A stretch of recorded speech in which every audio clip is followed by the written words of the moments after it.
आज हम बात करेंगे देश के उन 3 करोड़ युवाओं की जो हर साल बैंकिंग, एसएससी, रेलवे का प्रारंभिक परीक्षा का एग्जाम देते हैं।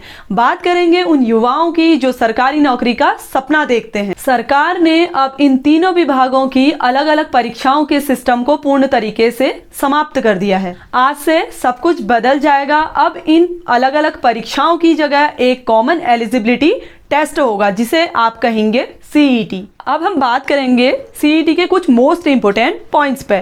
पहला पॉइंट है सीईटी क्या है, सीईटी के एग्जाम को कौन कंडक्ट करेगा, सीईटी कौन कौन दे सकता है, सीईटी का आयोजन वर्ष में कितनी बार होगा, सीईटी का एग्जाम पैटर्न क्या रहेगा, सीईटी कितनी भाषाओं में होगा, सीईटी एग्जाम कितने वर्षों के लिए वैलिड होगा, और लास्ट पॉइंट होगा सीईटी एग्जाम से हमें क्या फ़ायदा है।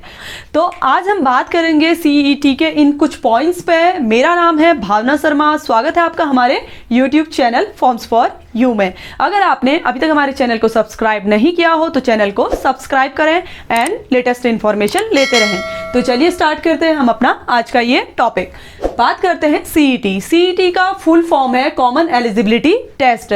हमारी कैबिनेट यानी कि हमारी सरकार ने, हमारी देश की सरकार ने आज से सेंट्रल लेवल यानी कि सेंट्रल लेवल में जो एग्जाम है बैंकिंग, एसएससी एंड रेलवे के लिए प्रारंभिक परीक्षा को पूर्ण तरीके से समाप्त कर दिया है। उसके लिए कॉमन एलिजिबिलिटी टेस्ट बना दिया गया है। अभी तक हमारे देश में क्या था कि जैसे बैंकिंग, रेलवे, एसएससी हम जो भी एग्जाम देते थे उसमें प्री एग्जाम होता था, देन मेंस एंड इंटरव्यू होता था। तो अब हमारी गवर्नमेंट ने प्री एग्जाम को खत्म करते हुए सीईटी सभी के लिए अनिवार्य कर दिया है कि एक कॉमन एग्जाम हम देंगे और उसके बाद हम मेन एग्जाम के लिए एलिजिबल हो जाएंगे। सीईटी एग्जाम को जो कंडक्ट करेगा वो करेगा एनआरए। एनआरए मतलब नेशनल रिक्रूटमेंट एजेंसी, यानी कि एनआरए को 2021 तक मंजूरी मिल जाएगी।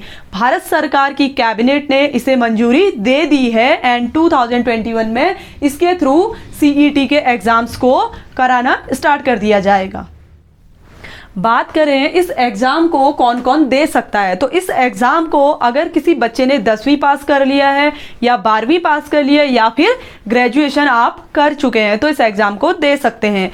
ये हर लेवल यानी कि 10th लेवल से अगर आप देते हैं तो उसी लेवल का सीईटी एग्ज़ाम होगा, ठीक है। तो इसको जो देगा वो 10th का स्टूडेंट दे सकता है क्वालिफाइड, 12th का स्टूडेंट दे सकता है एंड बात करते हैं हम ग्रेजुएशन की तो ग्रेजुएशन वाला बच्चा भी दे सकता है। इसमें जो एग्ज़ाम का लेवल होगा वो हमारे क्लासेस के बेस पर होगा, यानी कि अगर हम 10th बेसिस पर दे रहे हैं तो 10th के स्टैंडर्ड के लेवल से हमारा एग्ज़ाम का लेवल रखा जाएगा, 12th के लेवल पे रखा जाएगा एंड ग्रेजुएशन के लेवल पे रखा जाएगा। यानी कि आप जितनी बड़ी पोस्ट के लिए अप्लाई करेंगे उतना ही आपका एग्ज़ाम लेवल को थोड़ा स्टैंडर्ड बना दिया जाएगा। अब बात करते हैं हम सीईटी के आयोजन की। तो सीईटी का एग्ज़ाम जो है वर्ष में 2 बार आयोजित किया जाएगा, यानी कि 2 टाइम इसका आयोजन होगा एनआरए के थ्रू। एनआरए से साल में 2 बार कराएगी। अब बात करते हैं एग्जाम पैटर्न की। अगर हम एग्जाम पैटर्न की बात करें तो एग्जाम पैटर्न जो होगा इसका ऑब्जेक्टिव टाइप होगा। ऑब्जेक्टिव टाइप होगा लेकिन आपका स्टैंडर्ड के हिसाब से इसमें क्वेश्चंस बनेंगे, यानी कि अगर आप 10th के बाद अगर सीईटी का एग्जाम देते हैं तो 10th लेवल के बेस पे बनेगा, 12th के बाद उसका स्टैंडर्ड थोड़ा सा और अच्छा बनेगा और ग्रेजुएशन की बात करें तो थोड़ा हार्ड लेवल इसका होगा। ऑब्जेक्टिव टाइप ये क्वेश्चन पेपर इसका बनेगा। अगर हम बात करें सीईटी के एग्जाम की कि हम इसे कितने लैंग्वेज में दे सकते हैं तो इसे हम 12 लैंग्वेजेस में दे सकते हैं। अभी तक हमारी गवर्नमेंट में सिर्फ 2 ही लैंग्वेज की व्यवस्था थी, हिंदी और इंग्लिश की, पर अब क्या है, अब हम 12 लैंग्वेज में एग्जाम दे सकते हैं, 12 और भाषाओं में भी एग्जाम दे सकते हैं।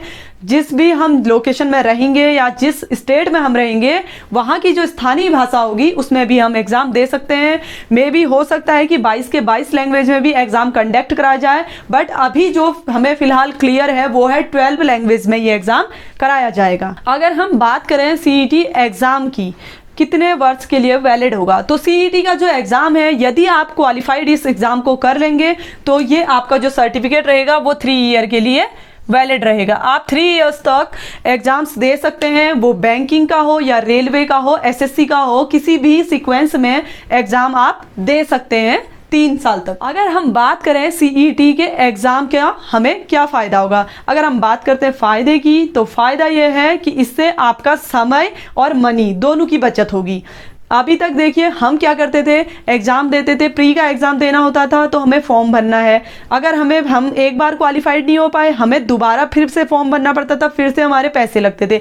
बट इस व्यवस्था को सरकार ने इसीलिए ख़त्म करा है ताकि हमारा जो धन है वो भी बचे और समय की भी बचत हो। अगर आप एक बार एग्ज़ाम क्वालिफाई कर लेते हैं तो 3 ईयर तक वैलिड है, जिसके कारण क्या हो रहा है, आपके पैसे बचते हैं और वो 3 साल के लिए वैलिड रहता है। तो ये थी सीईटी की एक शॉर्ट इन्फॉर्मेशन उन सभी के लिए जो तैयारियां कर रहे हैं एग्ज़ाम्स की, उन सभी युवाओं के लिए है जो अभी पढ़ रहे हैं। तो अगर आपको ये वीडियो पसंद आए तो उसे लाइक करें एंड अगर इम्पोर्टेंट लगे अपने और भी दोस्तों के साथ शेयर करें। और अगर आपके लिए ये वीडियो थोड़ा सा भी नॉलेजेबल रहा हो, थोड़ा सा भी आपको इससे नॉलेज मिली हो, तो हमारे चैनल को सब्सक्राइब एंड लाइक करना ना भूलें। Thank you.